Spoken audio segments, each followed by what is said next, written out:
Thank you for watching. We're here with Congresswoman Michelle Lujan Grisham, talking to her about the VA situation there. We're going to talk a little bit about the immigration, if that's okay. It is okay. I think it's on the minds of Americans, first and foremost, because we're living it and we see it. Well, here's what I think the whole alarm bells went off when all these kids started arriving from Central America, specifically from Guatemala and Honduras and the central... Nicaragua. Nicaragua, yeah. When you look at that issue there, I know it's a humanitarian issue. We can call them refugees. We can call them they're seeking asylum. I see human beings.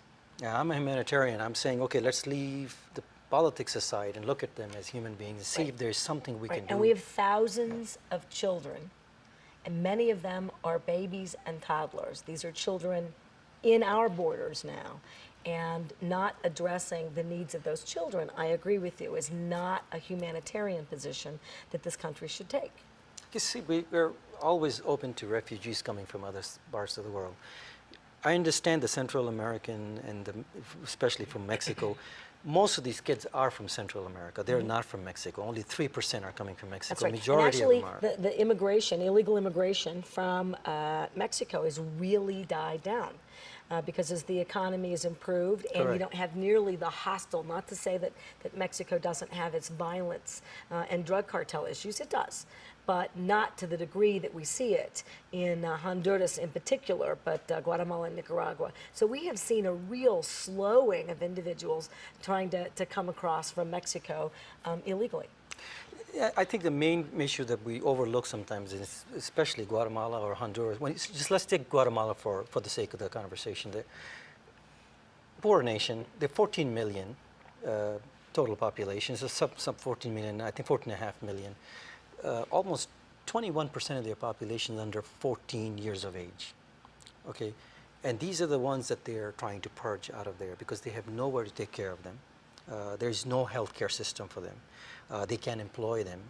And there's a huge child labor law problem there. So now what they're doing is they're in the process of purging that. That's right. And they're a very attractive population for drug cartels. And it's an easy target. Easy target. And so, yeah. and you know, I think not everyone, but many people know about the problems we have with, you know, the children soldiers in Africa and just how damaging and devastating that is. Children are an easy target. The damage done forever by recruiting an 11-year-old to be part of your drug cartel. There's no reform and rehab that works very effectively. So you bet there's a lot of things going on in these countries, but nonetheless, we have innocent 10-year-olds and 8-year-olds now here in the United States. And I was disappointed at Congress's, at least the House, reaction to that in the short term. And in the short term, when we're looking at the kids, just been like by the end of this year, they're saying about 90,000 kids would have arrived by the end of 2014. So it's slowed up right now.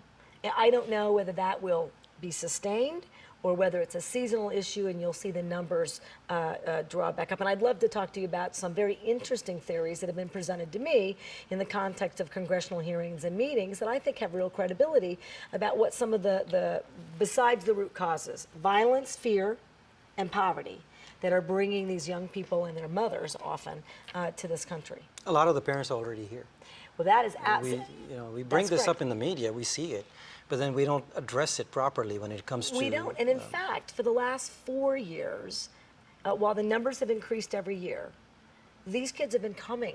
This is not all of a sudden yesterday that we've all these kids on the border or in the Rio Grande Valley in Texas. They've been coming.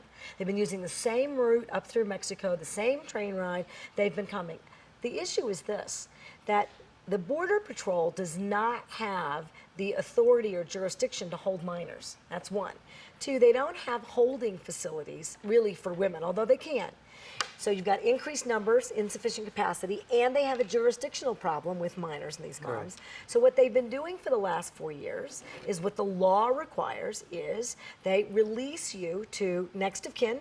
They identify that, and usually you come prepared with that, to one of the nonprofits or faith community organizations that's providing clothing, shelter, food, educational supports, and helping get you to your family. And if they can't do either of those two things, then they give you to the social services entity of the state through a federal contract, through our human services. That's required under our anti-trafficking laws for kids from a 2008 law.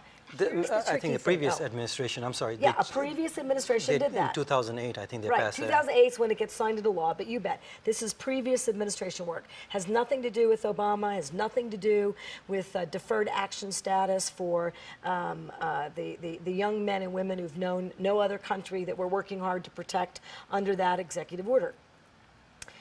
But when you leave the custody of Border Patrol, you are not leaving without a piece of paper that says you must go see an immigration judge, all right? And sometimes those hearings are 4 years later. The 90% So of what those is our families, process now? What is our process when the kids are? we don't do any of that anymore. I mean, and that's why I wanted to let you know that for 4 years, you got a piece of paper that they refer to as a permiso. So we don't deport you until you've had a hearing. If that hearing you can prove that you're eligible for refugee status, you can stay, and if you don't, then you're deported, regardless of your age. And we have deported a few. And we have. We've been doing it all along. The President Obama deported a few. He deports more individuals than all the other presidents with these issues combined. Correct. So the communication to those countries and the marketing by the unscrupulous coyotes to try to bring you across the border illegally has been, you get permission to stay now. It's this piece of paper they call a permiso that is going to the judge. That's been part of the miscommunication, which I would argue if we would do comprehensive immigration reform, we don't have all these misinterpretations of what the rules are and aren't. Today, we are moving people off the border into detention facilities like the one here in Artesia. There is a very quick turnaround time. They are not in front of judges. They are not getting their stories out. They are not implementing the 2008 law in the way in which it was supposed to. And we are now currently in this country deporting all of those children and those mothers. Very few are getting to stay because they're not given even an opportunity to state their case for refugee status.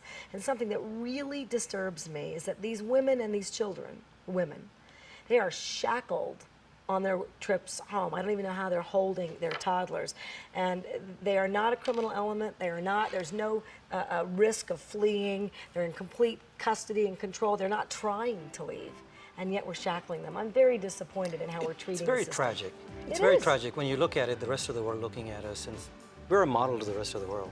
They look at us and see how we handle certain things, and then they take a lesson from that. So I think we need to be a little bit more classy in that sense and come to some America's kind of known for its compassion and being smart about its policy. I hope when I go back in September, we find our compassion and we have a real straightforward approach to resolving this crisis at the front end and not responding the way we have so far. Absolutely right. Thank you for coming. You are very welcome. This has been quite a pleasure. It went by so quick. I wish we had a little Well, more time. invite me there. back. I Thank work you. for you. I'm always happy to be Thank here. you for coming in. Thank Thank you. you. That's it. We're out of time. We'll see you next time.